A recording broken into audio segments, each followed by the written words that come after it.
Hi everyone, meet again with me Petra. I am a student of Digital Business Technology Study Program from BL Institute. Like the previous video, here I will tell you something exciting, but not about others, but about myself. Hope the story about me is not boring and hope you can enjoy this video. Let's check it out. Even though you already know my name, there is nothing wrong with me introducing myself again. I am Gregus Petra de Gandara Sakti Nicola Asmara. My friend used to call me Petra. As an illustration, so that you are not surprised, I belong to the type of ambivert. Sometimes it can be very extrovert, sometimes very introvert. In addition, my melancholy side is very dominant and can be sometimes be a very random and strange person. I was born on May 13, 2002 in Surakarta, so I am a native Solo person. However, I did not stay in Solo for long, only until I was 5 years old. Even though it is short, the city of Solo is very memorable and meaningful to me, because that is where my grandmother and grandfather lived during his lifetime. There I have some childhood friends, but unfortunately at the moment I can't communicate with them, because I don't know their phone numbers or social media, even though I really want to see them again. At this time, I have not returned to the city of Solo for a long time, so I can't wait to come there again. The atmosphere of the city that is so attached to my heart makes me really long to go there again. Some of the tourist attractions that I often visit are Sriwedari Stadium, Kraton Solo, until there is one of my favorite stall that must be visited when coming to the city of Solo. The name is Warung Kita. There is served a lot of foods such as capcay, fuyung hai, and many more. Therefore, Solo became a city that means a lot to me. At the age of 5, I finally moved to Prambanan, Klaten. Prambanan is one of the sub-districts on the border of two provinces, namely Central Java and Yogyakarta. It was in Prambanan that I grew up to the age of 20, starting from me in elementary school, middle school, to high school. Because it is located on the border of Jogja, I often play to the city of Jogja, because as people say, the city of Jogja is one of the favorite cities for the tourists. And indeed, in the city there are a lot of tourist attractions. The residents are also friendly and the price of food is also very cheap. In the city of Jogja, I really grew up and learned many things about life, be it education, family, friendship, until love. Because I live in an environment that is very thick with Javanese culture, so I am a little fluent in Javanese. I am very grateful to be able to grow up into cities that hold closely to Javanese culture, because I was taught a lot of advice and ways of life to respect others, behave politely, and be devoted to be good. My 20 years old age, I have met a lot of people, whether very sportive or not. Some of the people who had big impact on me including my parents, my brothers, my friends, but if I can mention specifically, the people who are very important in my life are my grandparents who live in Solo. They were the parents of my mother. They were the ones who nurtured and educated me as a child, and it was through them that I first came to know affection. Even though they are now passed away, I still feel that upbringing that stick with my heart. Because I was child at the time, there were not many memories that I could remember about them. All I remember about them was they had a high discipline, very assertive, and very considerate of me.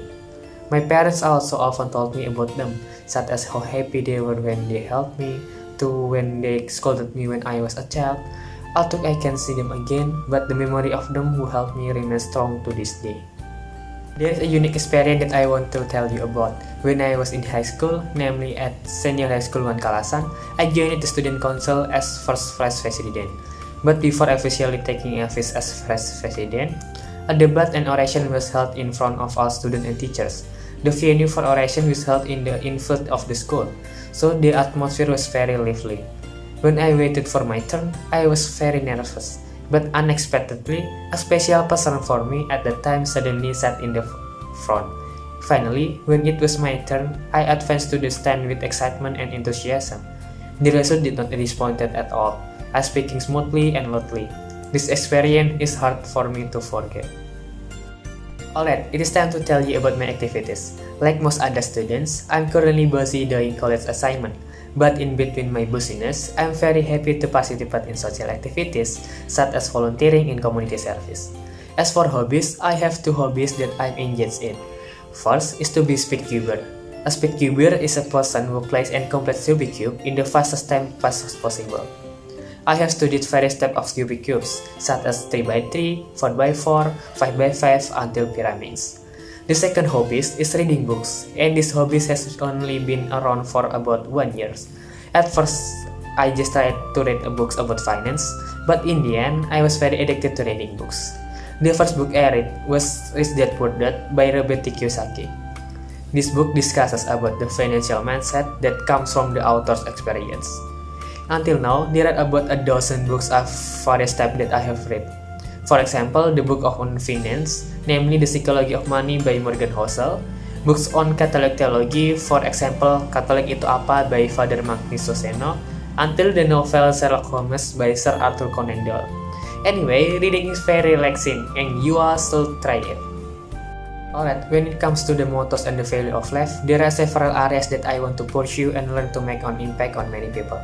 I'm very interested in finance and investment, theology and social. Through this field, I want to contribute in the form of a mindset to many people, so that they can live the field well. Call it about providing financial education, which is currently still minimal in Indonesia.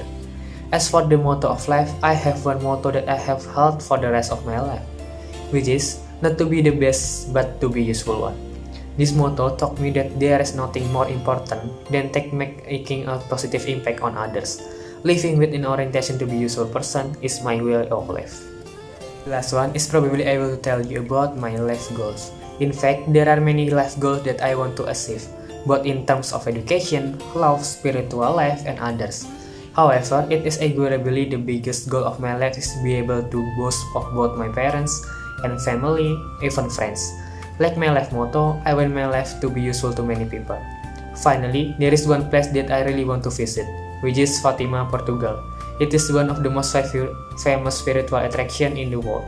Maybe in my life I will plan to go there.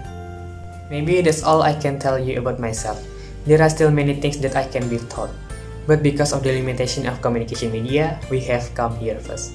But before that, I would like to express my gratitude to Mr. Syed as an English lecturer who has taught us. Hope you guys can take the positive from this video. If there is a mistake, I apologize. Thank you and see you later.